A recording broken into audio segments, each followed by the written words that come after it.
અર્થ તમને હું સમજાવી શકું. ઓકે, તો રેડી છો તમે બધાય? યસ. ઓકે, તો થોડીક વાર તમે શાંતિ બનાવી રાખો, બરાબર? અવાજ ના કરતા, વાતો ના કરતા. જેમ આ મીટિંગ પૂરી થશે આપણે બધાય મળીને વાતો કરશું. તમે બધાય મને મળવા આવજો, બરાબર? બધાય સાથે વાતો કરવા ઈચ્છું છું. તો આજે આ નાતાલના દિવસમાં, નાતાલના નિમિત્તે આપણે એકઠા થયા છીએ, બરાબર? ખબર છે તમને? ઓકે, પણ નાતાલનો અર્થ શું છે અથવા નાતાલ શું કામ ઉજવવામાં આવે છે, એના અમુક કારણ હું તમારી આગળ આજે મૂકવા ચાહું છું. ઓકે, તો કેટલા લોકો પ્રભુ ઈસુ વિશે જાણે છે? જાણો છો? કોણ હતા પ્રભુ ઈસુ? હા, ઓકે, તો હું બતાવીશ. જેને ખબર ના હોય એને હું બતાવીશ. જેને ખબર હોય તો ખૂબ સારું, તમને અગાઉથી ખબર હોય તો. ઓકે, તો એક વચન વાંચીશ તમારા માટે. એક વચન વાંચવામાં આવશે, પછી હું તમને જણાવીશ કેવી રીતના પ્રભુ ઈસુ આ દુનિયામાં આવ્યા અથવા શું કામ આ દુનિયામાં આવ્યા. ઓકે, લૂક 2 અધ્યાય એની 11મી કલમ વાંચજો. લૂક 2 અધ્યાય એની 11મી કલમમાં શું લખેલું છે? કોઈ પણ નીચે જો તમે બાઇબલ લઈને બેઠા હોય તો જરૂર વાંચીને મને હેલ્પ કરો. લૂક 2 અધ્યાયની 11મી કલમ. આ નાતાલનો સંદેશ શું છે જો એ તમે સમજવા ચાહતા હોય તો મારી પાસે 10 બાબતો છે તમને બતાવવા માટે. જો તમે ધ્યાનથી સાંભળો તો હું જલ્દી 10 બાબત તમને બતાવી દઈશ. જાણવા ચાહો છો કે નહીં? યસ. ઓકે, વાંચો.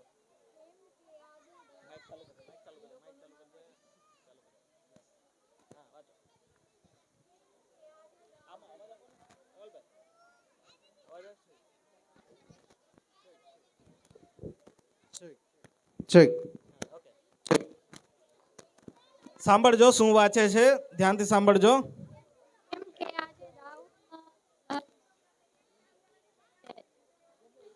ઓકે, લાવો મને આપી દો.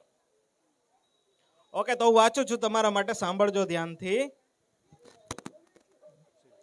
લોક લખેલું સુવાર્તા 2 અધ્યાય એની 11મી કલમ હું તમારા માટે વાંચું છું.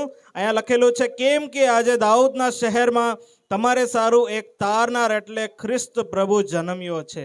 કોણ જન્મ્યા છે? તારનાર. જો પ્રભુ ઈસુ આખા જગતના તારણ માટે જન્મ થયા. શું કામ જન્મ થયા?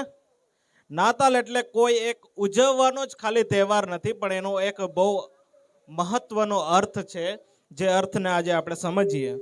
જો નાતાલમાં અહીંયા લખેલું છે કે આજે દાઉદના શહેરમાં તમારે સારું એક તારનાર ખ્રિસ્ત પ્રભુ જન્મ્યો છે. થોડુંક સેટ કરજો, વોર્મિંગ ના થાય. ઓકે, તો દાઉદના શહેરમાં કેટલા લોકોએ ઇઝરાયલ વિશે સાંભળ્યું છે? ઇઝરાયલ સાંભળ્યું છે? ઇઝરાયલ નથી સાંભળ્યું? અચ્છા, ઓકે, તો જે ઇઝરાયલ દેશ છે ત્યાં પ્રભુ ઈસુનો જન્મ થયો. ક્યાં જન્મ થયો પ્રભુ ઈસુનો? બોલો ને, ઇઝરાયલ દેશમાં. તમને ખબર હોવું જોઈએ. ઓકે, ઇઝરાયલ દેશમાં. તો અહીંયા કહે છે કે આજે દાઉદના નગરમાં એટલે ઇઝરાયલ દેશમાં તમારા માટે કેનો જન્મ થયો છે? તારનારનો. એક તારનારનો એટલે ખ્રિસ્ત પ્રભુ જન્મ્યો છે. જો પ્રભુ ઈસુ આ દુનિયામાં એટલા માટે જન્મ થયા કે આ દુનિયાના લોકોને તારણ આપી શકે. ઓકે, તારણનો મતલબ એવી રીતના છે કે માણસોને એના પાપના બંધનોથી છોડાવી શકે. જો આજે પ્રભુ ઈસુનો જન્મ એટલા માટે થયો કે તે તમને અને મને કેમાંથી છોડાવી શકે?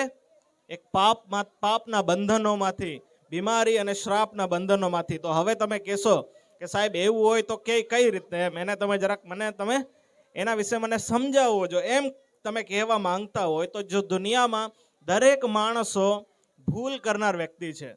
હું પણ ભૂલ કરનાર છું, તમે પણ ભૂલ કરનાર છો. કોઈ પણ વ્યક્તિ દુનિયામાં સંપૂર્ણ નથી. તો આપણે જો સમજવું હોય તો આપણા જીવનમાં ઉદ્ધારની, તારણની જરૂર છે. જો આપણે તારણ આપણા જીવનમાં ઈચ્છતા હોય તો એક તારનારની આપણે જરૂર પડે છે. ઓકે, જો તમે દુનિયામાં જુઓ, જો કોઈ વ્યક્તિ કંઈ અપરાધ કરે, જો એને પોલીસવાળા પકડીને લઈ જાય, બરાબર છે?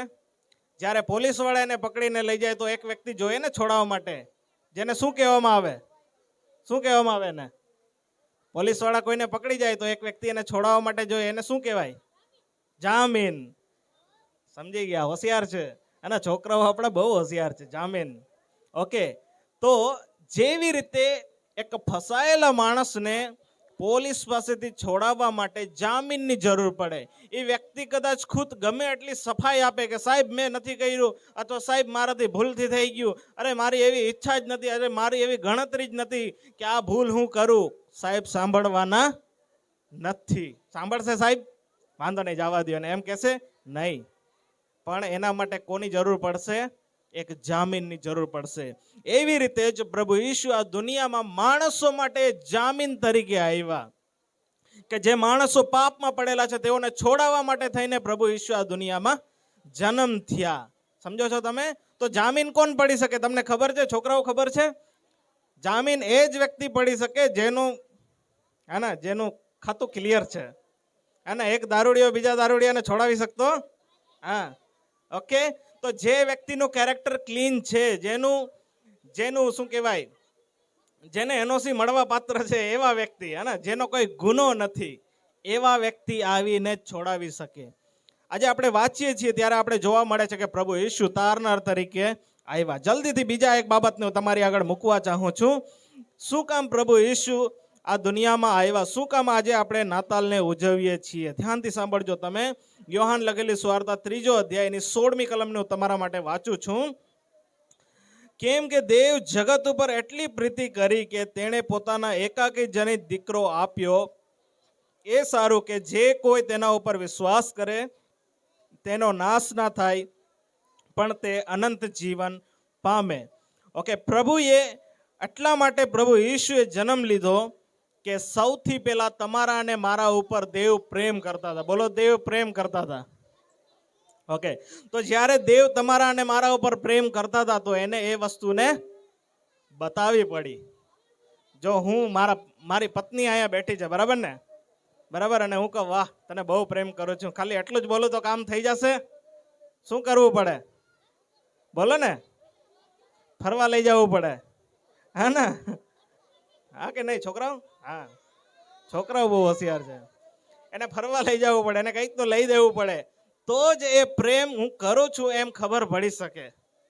એવી રીતે જ જો દેવ તમારા અને મારા ઉપર પ્રેમ કરે છે એની સાબિતી જો આપણે જોઈ શકીએ તો પ્રભુ ઈસુ આ દુનિયામાં આવીને તમારા અને મારા માટે દુઃખો સહન કર્યા. દુઃખ સહન કરીને તેને મારીને ક્રૂસ ઉપર ચડાવી દેવામાં આવ્યા. અને જ્યારે તેમને ક્રૂસ ઉપર ચડાવીને એમની મૃત્યુ થઈ પછી 3જા દિવસે તે સજીવન થયા.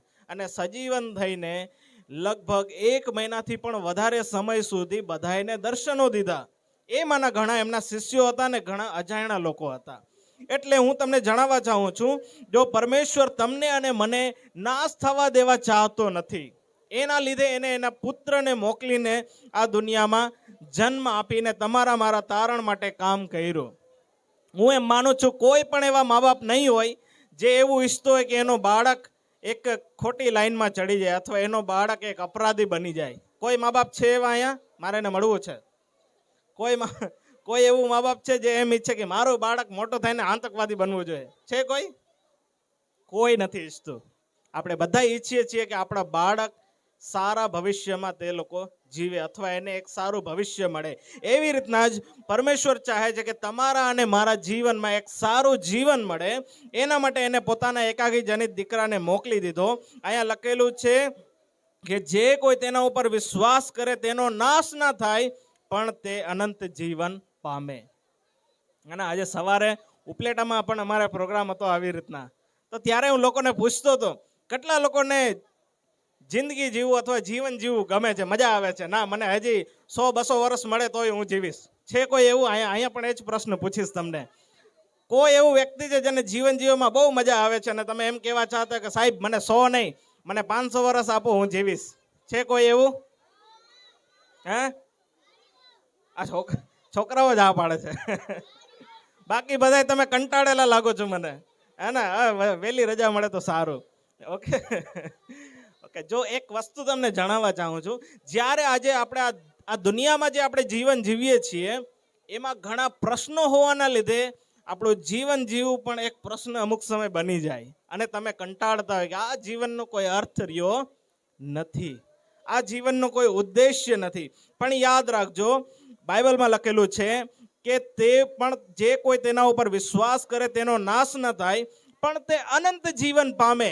એટલે બાઇબલ એક એવા જીવનની વાત કરે છે જે અનંત કાળ સુધી ચાલશે. બરાબર છે. આ દુનિયામાં જો આપણે છીએ તો બધાયનું એક ને એક દિવસે તો મરણ આવવાનું જ છે. બરાબર છે. ત્યારે આપણી વાર્તા પૂરી થશે અહીંયા. પણ બાઇબલ વાત કરે છે અનંત જીવનની. જો અનંત જીવનની આપણે વાત કરીએ તો અનંત જીવન એવી જગ્યામાં પસાર કરી શકાય જ્યાં અનંત પરમેશ્વર છે. જો દુનિયામાં કોઈ પણ વસ્તુ હંમેશા ટકી રહેવાની નથી. જો મકાન તમે જોઈ શકો છો, કલર કરેલું હતું, પ્લાસ્ટર ખરી ગયું. જો દરેક વસ્તુનું એક લાઈફ છે જે પૂરું થઈ જાય છે. પણ બાઇબલ આપણને જણાવે છે કે અનંત જીવન માટે પરમેશ્વરે પ્રભુ ઈસુને મોકલ્યો. જે કોઈ એના ઉપર વિશ્વાસ કરે તેનો નાશ ના થાય પણ તે અનંત જીવન પામે. ઓકે, તો હું તમને આ પોઈન્ટમાં હું તમને જણાવવા ચાહું છું કે પરમેશ્વર તમને મને પ્રેમ કરે છે અને હંમેશા એની સાથે રાખવા માટે, હંમેશા એની સાથે રહેવા માટે તે તમને અને મને અનંત જીવન દેવા ચાહે છે. એટલે એનો જન્મ થયો. શું કામ પ્રભુ ઈસુનો જન્મ થયો? છોકરાઓ મને જુઓ. આમ હા, શું કામ પ્રભુ ઈસુનો જન્મ થયો? પહેલી બાબત કે તે તારનાર તરીકે જન્મ થયા. બીજી વસ્તુ કે તમને મને તે શું કરે છે? પ્રેમ કરે છે, એટલે જન્મ થયા. આખા જગતના લોકોને પ્રેમ કરે છે. અહીંયા લખેલું છે કે દેવે જગત ઉપર એટલી પ્રીતિ કરી. આના દેવે દરેક લોકો ઉપર, જો સંસારના દરેક જાતિ, વર્ગ, ભાષાના લોકોને પરમેશ્વર શું કરે છે? પ્રેમ કરે છે. અને તે લોકો માટે એને પોતાનો દુનિયામાં જન્મ લીધો. ઓકે, સમજો છો તમે? બીજો એક ભાગ હું તમારા માટે વાંચવા ચાહું છું. બીજો અધ્યાય 14મી કલમ, લૂક લખેલી સુવાર્તા બીજો અધ્યાય એની 14મી કલમ હું તમારા માટે વાંચું છું. ત્યાં એવી રીતના લખેલું છે, પરમ ઊંચામાં દેવને મહિમા થાઓ અને પૃથ્વી પર જે માણસો વિશે તે પ્રસન્ન છે તેઓને શાંતિ થાઓ. જો પ્રભુ ઈસુનો જન્મ શાંતિ અને આનંદ આપવા માટે આ દુનિયામાં થયો. બોલો, શું કામ થયો પ્રભુ ઈસુનો જન્મ? શાંતિ આપવા માટે. છોકરાઓ થોડોક અવાજ કરો માં. છોકરાઓ, પછી હું અમારા ગામમાં જઈને તમારા વિશે વાતું કરીશ. કાલાવાડના લોકો બહુ અવાજ કરે, હા ના? એવું જો હું ના કરું તો તમે શાંતિથી બેસો. ઓકે, તો શું કામ પ્રભુ ઈસુનો જન્મ થયો? આનંદ અને શાંતિ આપવા માટે. જો આજે માણસોના જીવનમાં ઘણા સમય આપણે એમ વિચારીએ કે મારી પાસે પૂરતી સુવિધાઓ નથી એટલે હું આનંદમાં નથી. ખરેખર એ સત્ય નથી. બોલો, માણસોને શું લાગે આજે કે મારી પાસે પૂરતી સુવિધા નથી એટલે હું આનંદમાં નથી. જો મારી પાસે સારું ઘર હોત, આના 1-2 વિલા હોત, મારી પાસે સારી મોંઘી કાર હોત તો હું શાંતિમાં હોત. ખરેખર એ વિચાર વ્યર્થ છે, એનો કોઈ અર્થ નથી. જો આપણી પાસે કેટલી મટીરિયલ્સ વસ્તુ હોય એના ઉપર આપણું શાંતિ અને આપણું આનંદ ટકેલું નથી. એ સાચું છે કે નવી વસ્તુઓ આપણા જીવનમાં આનંદ લઈ આવે, પણ એ ટૂંક સમય માટે છે, તે હંમેશા આપણા જીવનમાં રહેતું નથી. જો ખરો આનંદ અને શાંતિ આપણે જોતી હોય તો આપણે પરમેશ્વરના નામને પુકારવું પડે. બોલો, ખરો આનંદ અને શાંતિ આપણે જોતી હોય તો કોનું નામ પુકારવું પડે? પરમેશ્વરનું નામ આપણે પુકારવું પડે. બીજો એક ભાગ હું તમારા માટે વાંચું છું. યોહાન 1 અધ્યાયની 14મી કલમમાંથી હું તમારા માટે વાંચું છું. યોહાન 1 અધ્યાય એની 14મી કલમ. શબ્દ સદે થઈને આપણામાં વસ્યો અને બાપના એકાકી જનિત દીકરાના મહિમા જેવો તેનો મહિમા અમે દીઠો. તે કૃપા તથા સત્યતાથી ભરપૂર હતો. અહીંયા લખેલું છે કે શબ્દ સદે થયો. જો પરમેશ્વર પાસે પ્રભુ ઈસુને મોકલવાની એક યોજના હતી. પરમેશ્વર પાસે પ્રભુ ઈસુને મોકલવાની એક યોજના હતી. એમને પ્રભુ ઈસુ દુનિયામાં જન્મ નથી થયા. અહીંયા લખેલું છે શબ્દ સદે થયો. માણસોના છુટકારા માટે, માણસોના જીવનમાં તારણ માટે. ઈસુ નામનું જ અર્થ છે તારનાર. તો એના માટે એક યોજના હતી પરમેશ્વર પાસે. જો હું તમને કહેવા ચાહું છું, આજે તમારા વિચારોમાં પણ કંઈક યોજના હશે. આજથી 5 વર્ષ પછી હું મકાન બનાવીશ, અથવા આ વસ્તુ લઈશ, પેલી વસ્તુ લઈશ, એમ તમે યોજના કરો છો પહેલા. પછી જ્યારે એક સમય આવે છે ત્યારે તમે તે યોજનાને શું કરો છો? પૂરી કરો છો. અને કદાચ તમે એવું વિચારતા છો આપણે કાર લેવાની છે, તો તમે મગજમાં વિચારતા હોય, યોજના બનાવતા હોય.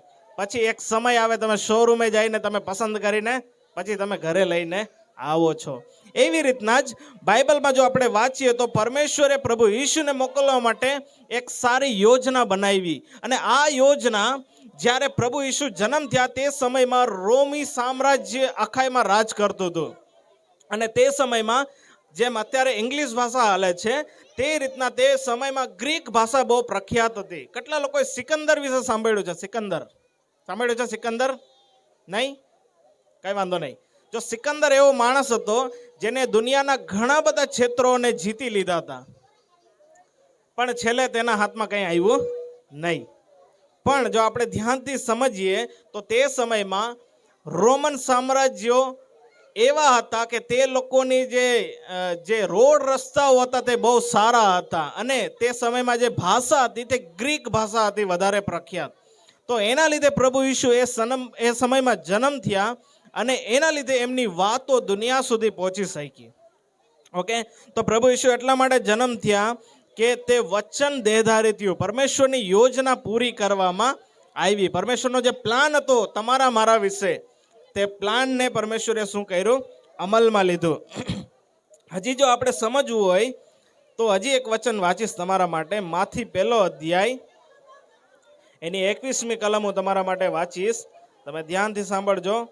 અને હજી તમારી પાસેથી ખાલી 10 મિનિટ હું સમય લઈશ, પછી આપણે આગળ વધશું. 1 અધ્યાયની 21મી કલમ અહીંયા લખેલું છે, ત્યારે તે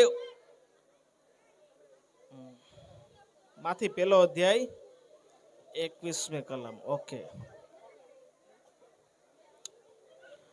અને તને દીકરો થશે, તું તેનું નામ ઈશુ પાડશે, કેમ કે જે પોતાના લોકોને તેઓના પાપથી તારશે તે એ જ છે. જો પ્રભુ ઈશુનો જ્યારે જન્મ થવાનો હતો ત્યારે એમના માને એવી રીતના જણાવવામાં આવ્યું એક સ્વર્ગદૂત દ્વારા કે તને દીકરો થશે અને તું એનું નામ શું પાડશે? ઈશુ પાડશે. જો આજના સમયમાં તમે ડોક્ટર પાસે જાઓ ને અને તમે સોનોગ્રાફી કરાવો ત્યારે તમે પૂછી શકતા નથી કે કોણ થશે, દીકરો થશે કે દીકરી થશે, પૂરી દેશે જેલમાં. પણ પ્રભુ ઈશુના જન્મ પહેલા એવી રીતના જણાવવામાં આવ્યું કે તને દીકરો થશે અને તું તેનું નામ ઈશુ પાડશે. ઈશુનું મતલબ જ છે, ઈશુ નામનું જ મતલબ છે તારનાર. જો પ્રભુ ઈશુ તમારા અને મારા જીવનમાં તારણ આપવા માટે આવ્યા, તે તમારા અને મારા જીવનમાં શાંતિ આપવા માટે આવ્યા, છુટકારો આપવા માટે આવ્યા. બરાબર છે. હજી એક વચન વાંચીશ તમારા માટે. જો લુક બીજો અધ્યાયની 10મી કલમ. દૂતે તેઓને કહ્યું, બીહોમાં, કેમ કે જુઓ હું મોટા આનંદની સુવાર્તા તમને કહું છું, તે સર્વ લોકો માટે થશે. જો પરમેશ્વરનો જ્યારે જન્મ થયો, પ્રભુ ઈશુનો જ્યારે જન્મ થયો ત્યારે સ્વર્ગદૂતે જઈને જે ઘેટા પાળકો હતા એની પાસે જઈને વાત કરી. જો કોઈ રાજાને વાત કરી નથી અને ગામના લોકોને વાત કરી નથી, પણ કોને વાત કરવામાં આવી? ઘેટા પાળકોને. અને આજના સમયમાં આપણી પાસે વોટ્સએપ છે ને, વોટ્સએપમાં તમે કંઈક મેસેજ નાખો તો તમે બેઠા બેઠા 10 લોકો સુધી વાત પહોંચાડી શકો. પણ તે સમયમાં એવું નહોતું. તે સમયમાં ગામે ગામ રખડતા હોય જે ઘેટા પાળકો, એ લોકો વાત પહોંચાડતા. અને ચાલતું ફરતું વોટ્સએપ, હે ઘેટા પાળકો જઈને અરે ઓલા ગામમાં શું થયું તમને ખબર છે એમ કરીને વાત કરે. તો જ્યારે પ્રભુ ઈશુ જન્મ થયા તો રાતે ઘેટા બાળકો બેઠા હતા, એના ઘેટાને સાચવતા હતા. તે સમયમાં જો સ્વર્ગદૂતે આવીને કીધું કે હું તમને મોટા આનંદની સુવાર્તા તમને કહું છું જે સર્વ લોકોના માટે થશે. જો આનંદની સુવાર્તા જ્યારે આજે તમે અહીંયા આવીને બેઠા છો, આપણા બધાય માટે આ આનંદની સુવાર્તા છે કે પ્રભુ ઈશુ તમારા અને મારા માટે જન્મ થયા. કદાચ તમને પ્રભુ ઈશુ વિશે ખબર હોય કે ના હોય, પણ હું તમને કહેવા ચાહું છું આ આનંદની સ્વાર્થા દુનિયાના દરેક માણસ માટે છે. બોલો, આ આનંદની સ્વાર્થા દુનિયાના દરેક માણસ માટે છે. કદાચ તમે જાણતા હોય કે ના જાણતા હોય, તો હું તમને કહેવા ચાહું છું પ્રભુ ઈશુના આનંદની સ્વાર્થા આજે તમારા અને મારા માટે આ દુનિયામાં આવી છે. બરાબર છે. હજી એક બાબત હું તમને બતાવું. જો પ્રભુ ઈશુનો જન્મ થયો કોઈ એમને અચાનક થયું નથી. મેં તમને અગાઉ પણ કીધું કે જે દેવનું પ્લાન હતું, જે પરમેશ્વરનું પ્લાન માનવજાતના છુટકારા માટે હતું, તેને પૂરું કરવામાં આવ્યું. બીજી એક બાબત જો આપણે સમજવું હોય તો પ્રભુ ઈશુનો જન્મ એક ભવિષ્યવાણી હતી. પ્રભુ ઈશુનો જન્મ એક ભવિષ્યવાણી હતી. કેટલાય વર્ષો પહેલા એમના વિશે ભવિષ્યવાણી કરીને જણાવવામાં આવ્યું કે એમનો જન્મ કેવી રીતના થશે. જો પ્રભુ ઈસુનો જન્મ આ દુનિયામાં કઈ રીતના કેવી રીતે થશે એ બાબતને અહીંયા લખેલું છે. જો હું વાંચું છું તમારા માટે, સાંભળજો. કેમ કે આપણે સારો છોકરો અવતર્યો છે, આપણે પુત્ર આપવામાં આવ્યો છે, તેના ખાંદ પર રાજ અધિકાર અને તેને અદ્ભુત મંત્રી, પરાક્રમી દેવ, સનાતન પિતા અને શાંતિનો સરદાર એ નામ આપવામાં આવશે. જો પ્રભુ ઈસુ જન્મ થશે તે કોણ હશે? તે એક રાજા હશે, તે શાંતિનો રાજા હશે એમ કહેવામાં આવ્યું. જો તમે ઇતિહાસ વાંચો તો જ્યારે પણ કોઈ રાજા જ્યારે રાજપદ ઉપર આવે તો તે લડાઈઓ કરે, ના કરે તો કામ હાલશે નહીં. રાજા ફ્લોપ થઈ જાય ને, જેમ પિક્ચર ફ્લોપ થઈ જાય ને એમ રાજા ફ્લોપ થઈ જાય. કેમ? આ રાજામાં દમ નથી, આ લડતો નથી, આ કોઈની સાથે જીતી શકતો નથી. પણ પ્રભુ ઈસુ જ્યારે જન્મ થયા ત્યારે કોઈ લડાઈ થઈ નથી. પ્રભુ ઈસુ જ્યારે જન્મ થયા તો બહુ નમ્ર અવસ્થામાં જન્મ થયા. કોઈને ખબર છે ક્યાં જન્મ થયા પ્રભુ ઈસુ? કોઈને ખબર છે? છોકરાઓ નથી ખબર? જો પ્રભુ ઈસુનો જન્મ જ્યારે તેમનો જન્મ થવાનો હતો તો ગામમાં ઘણી જગ્યાઓ ગોતવામાં આવી, ક્યાંય તેમને મળ્યું નહીં. પછી એક ગૌશાળા જેવી જગ્યા હતી, ત્યાં એમનો જન્મ થયો. અને એમનો જન્મ થયા પછી એમને ક્યાં મૂકવામાં આવ્યો? જ્યાં ચારો નાખવામાં આવે ને ત્યાં એને કપડામાં લપેટીને મૂકવામાં આવ્યો. જો દુનિયાના રાજા જે હતા તે કેવી જગ્યામાં જન્મ થયા? ગૌશાળામાં. બહુ સામાન્ય પરિસ્થિતિમાં. હું એમ માનું છું કે અહીંયા જેટલા લોકો આપણે બેઠા છીએ કોઈ પણ એવી રીતના તો જન્મમાં નથી, બરાબર છે ને? કોઈનો જન્મ એવી રીતના થયો નથી. પણ દુનિયાના રાજા તે બહુ નમ્રતા, બહુ દીન અવસ્થામાં જન્મ થયા, એ આપણે સમજવાની જરૂર છે. હું વાંચું છું એ વચન, તમે સાંભળજો. લુક લખેલી સુવાર્તા 2 અધ્યાયની 7મી કલમ હું તમને વાંચી આપું, ત્યાં એ બાબત લખેલી છે.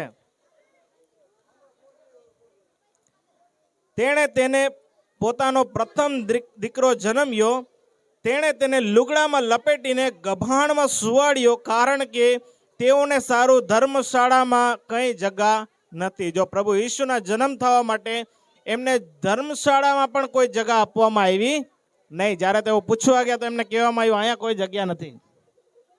તો પછી એમનો જન્મ ક્યાં થયો? એક ગૌશાળામાં જન્મ થયો. અને તેમને કપડામાં લપેટીને ક્યાં મૂકવામાં આવ્યો? ગભાણમાં મૂકવામાં આવ્યો. જો દુનિયાનો રાજા તમારી મારી સેવા કરવા માટે, તમારા મારા જીવનમાં આશીર્વાદ અને શાંતિ આપવા માટે એક એવી દીન અવસ્થામાં તે તમારા મારા માટે આવી ગયા. આજે હું અમારા સર્વિસમાં વાત કરતો હતો, જ્યારે અમારી પ્રાર્થના હતી ત્યારે હું વાત કરતો હતો. કોઈ પણ માણસ આજે દુનિયામાં એમ કહી શકતું નથી કે મારા જીવનની સમસ્યા કોઈ જાણતું નથી, મારી નબળી પરિસ્થિતિ કોઈ જાણતું નથી. મારા વાલા, હું તમને કહેવા ચાહું છું, તમારા અને મારા જીવનમાં જે નબળી પરિસ્થિતિ કદાચ આપણે જોઈ હશે ને, એનાથી પણ નબળી પરિસ્થિતિમાં પ્રભુ ઈસુએ એમનું જીવન શરૂ કર્યું, જેથી એના દ્વારા માણસો આશીર્વાદિત થાય. એ વાતને આજે આપણે સમજવાનું અને વિશ્વાસ કરવાની જરૂર છે. તો અહીંયા લખેલું છે કે પ્રભુનો જન્મ કેવી રીતના થયો? એમને લપેટીને કપડામાં ક્યાં મૂકવામાં આવ્યો? ગભાણમાં મૂકવામાં આવ્યો.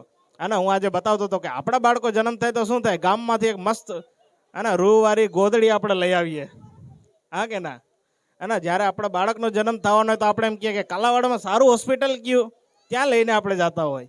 પણ પ્રભુ ઈસુનો જન્મ તમારા મારા માટે એક દીના અવસ્થામાં થયો. કેમ કે પ્રભુ ઈસુ તમને મને પ્રેમ કરે છે, એના લીધે આ દુનિયામાં એ આવ્યા.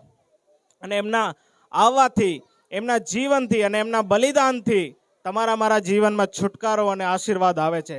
જ્યારે તમે વિશ્વાસ કરો છો તમારા જીવનમાં તે આશીર્વાદોને તમે પ્રાપ્ત કરશો. બાઇબલમાં લખેલું છે કે મારો અભિષેક થયો છે કે જેથી હું બીમારોને સાજા કરું, બંધનોથી બંધાયેલાઓને હું છોડાવું. મારા વાલો, આજે આપણે સમજવાની જરૂર છે કે તમારા જીવનમાં કઈ પરિસ્થિતિ છે એના વિશે મને ખબર નથી, પણ પ્રભુ ઈસુ ખૂબ દીનાવસ્થામાં આ દુનિયામાં આવ્યા, એ તમારા પરિસ્થિતિને સમજે છે. જો કોઈ માણસ કોઈ અનુભવમાંથી પસાર થયા હોય તો સામેવાળા માણસના જીવનમાં એ ઘટના થતા સમયે સમજી શકે છે કે એવું આની સાથે જે થાય છે એવું મારી સાથે થઈ ચૂક્યું છે.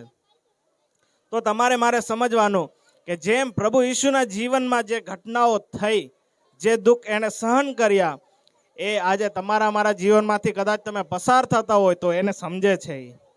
તમે જ્યારે વિશ્વાસ કરીને પ્રાર્થના કરશો, તમારા જીવનમાંથી એ પરિસ્થિતિમાંથી પ્રભુ તમને છોડાવશે, તમારા જીવનમાં નવું કામ કરશે. છેલ્લે એક ભાગ વાંચીને હું પૂરું કરીશ, મારો સમય પૂરો થાય છે. હું છેલ્લે એક ભાગને વાંચવા ચાહું છું તમારા માટે. આ ભવિષ્યવાણી પ્રભુ ઈસુ વિશે કરવામાં આવી.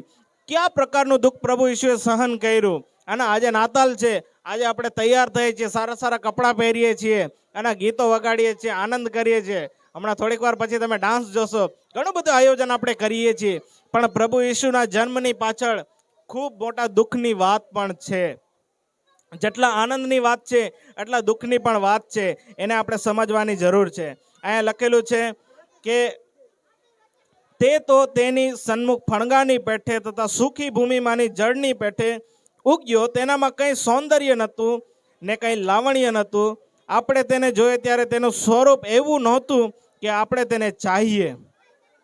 તે માણસોથી ધિક્કારાયેલો, પ્રભુ ઈસુ વિશે બોલવામાં આવે છે કે એની સાથે કેવું બનાવ બનશે એના વિશે ભવિષ્યવાણી છે કે તે માણસોથી ધિક્કારાયેલો અને તજાયેલો હતો, દુઃખી પુરુષને દર્દનો અનુભવી. કેવો માણસ? દુઃખી પુરુષ અને દર્દનો અનુભવી. કોઈ માણસ દર્દનો અનુભવ લેવા ચાહતા નથી, બરાબર ને? કોઈ એવું છે જેમ કહી શકે ભાઈ હું દર્દનો અનુભવી છું, હજી મને તમે દર્દ આપો તો અનુભવ લઈશ? એવું કોઈ માણસ દુનિયામાં નથી. પણ પ્રભુ ઈસુ વિશે કહેવામાં આવ્યો કે દર્દનો અનુભવી માણસ હતો. પછી કહેવામાં આવે છે જેને જોઈને આપણે મુખ અવળું ફેરવીએ એવો તે ધિકાર પામેલો હતો ને તેને આપણી કદર ને આપણે તેની કદર બૂજી નહીં. તેને આપણા દર્દ માથે લીધા, આપણા દુઃખ વેઠ્યા, પણ આપણે તો તેને હણાયેલો તથા દેવથી માર પામેલો તથા પીડિત થયેલો માન્યો. મારા વાલાઓ, આ બધા દુઃખ પ્રભુએ તમારા અને મારા માટે સહન કર્યા. ઘણા સમય લોકોને હું મળું, જ્યારે હું વાત કરતો હોય તો મને કહે અરે પ્રભુ ઈસુ જેવા ના થયો, કેટલું દુઃખ સહન કર્યું, એમની ભક્તિ કેવી. વચન આપણને જણાવે છે કે એ બધા દુઃખ તમારા મારા ઉપર જે પ્રેમ એનો હતો એના લીધે એને સહન કર્યું. એ આપણે સમજવાની જરૂર છે. પછી અહીંયા લખેલું છે પણ આપણા અપરાધોને લીધે તે વિંધાયો, પાપોને લીધે તે કચડાયો, આપણને શાંતિ પ્રાપ્ત કરાવવાને માટે તેને શિક્ષા થઈ ને તેના સોરથી આપણે સાજાપણું મળ્યું. આપણે સર્વ ઘેટાની પેઠે ભટકી ગયા છીએ, દરેક પોતપોતાને માર્ગે વળી ગયો છે અને યહોવાએ તેના પર આપણા સર્વના પાપનો ભાર મૂક્યો છે. જો માણસો બધા કેના જેવા ભટકી ગયા છે? ઘેટા જેવા ભટકી ગયા છે. ને આપણા બધાના પાપનો ભાર કેના ઉપર મૂકવામાં આવ્યો? પ્રભુ ઈસુ ઉપર. મેં શરૂઆતમાં જ તમને જણાવ્યું કે કોઈ માણસ જો પકડાય તો એને છોડાવવા માટે કોની જરૂર પડે? જામીનની જરૂર પડે. તે જામીનનું કામ પ્રભુ ઈસુએ આપણા માટે કર્યું. હું વિશ્વાસ કરું છું કે આ બાબતોથી તમે ખરેખર આશીર્વાદિત થયા હશો અને તમે સમજી શક્યા હશો કે ખરેખર નાતાલનો ખરો અર્થ શું છે. અને ઘણા બધા તહેવારો આપણે ઉજવતા હોય, પણ નાતાલનો અર્થ આજે તમે સમજ્યા હશો કે નાતાલ શું કામ ઉજવવામાં આવે છે. તે જેટલો આનંદ અને ખુશીનો તહેવાર છે એટલો જ એની પાછળ બલિદાનો છે. જેટલા તે આનંદ અને ખુશીનો તહેવાર છે એટલો જ એની પાછળ તમારા અને મારા માટે એક યોજના રાખવામાં આવેલી છે. બરાબર છે? તો પ્રભુ ઈસુ તમારા મારા જીવનમાં તારણ માટે જન્મ થયા. પ્રભુ ઈસુ તમારા મારા જીવનમાં પાપથી છોડાવવા માટે જન્મ થયા. પ્રભુ ઈસુ તમારા મારા જીવનમાં અંધકારથી આનંદ અને શાંતિ આપવા માટે જન્મ થયા. પ્રભુ ઈસુ તમારા મારા જીવનમાં એક યોજના લઈને જન્મ થયા. આજે દુનિયામાં હું તમને પણ છેલ્લે કહેવા ચાહું છું, જ્યારે તમે પણ આ દુનિયામાં છો, તમારા વિશે પણ એક સારી અને ઉત્તમ યોજના પરમેશ્વર પાસે છે. કદાચ તમારી પાસે ના હોય, પણ પરમેશ્વર પાસે એક સારી અને ઉત્તમ યોજના છે. આવો આપણે 1 મિનિટ આંખો બંધ કરીને આપણે પ્રાર્થના કરીએ. મને નથી ખબર અહીંયા તમે જેટલા લોકો બેઠા છો, હું તમારા વિશે જાણતો નથી, તમારાથી પરિચિત નથી, પણ હું એક પ્રાર્થના કરવા ચાહું છું. જે પ્રભુ ઈસુ શાંતિ અને આનંદ આપવા માટે આપણા માટે જન્મ થયા દુનિયામાં, તે તમારા જીવનમાં એનો શાંતિ અને આનંદ આપે, તે તમારા જીવનમાં એની યોજનાને તમને બતાવે. આવો આપણે પ્રાર્થના કરીએ. સ્વર્ગીય પિતા, અમે તમારી પાસે આવીને પ્રાર્થના કરીએ છીએ. આજે આ સાંજના સમયમાં અહીંયા ઉપસ્થિત દરેક લોકો માટે અમે પ્રાર્થના કરીએ છીએ. પ્રભુ, તેઓના જીવનમાં તમારી શાંતિ અને કૃપાને તમે આપો. પ્રભુ, અમારા કાલાવડ શહેરને તમે આશીર્વાદ આપો. અમારા કાલાવડ શહેરને સમૃદ્ધ શહેર બનાવો અને અમારા કાલાવડ શહેરના લોકોને તમે આશીર્વાદ આપો. તેઓના જીવનમાં તમારી શાંતિ અને કૃપાથી તમે ભરી દો એવી પ્રાર્થના કરું છું.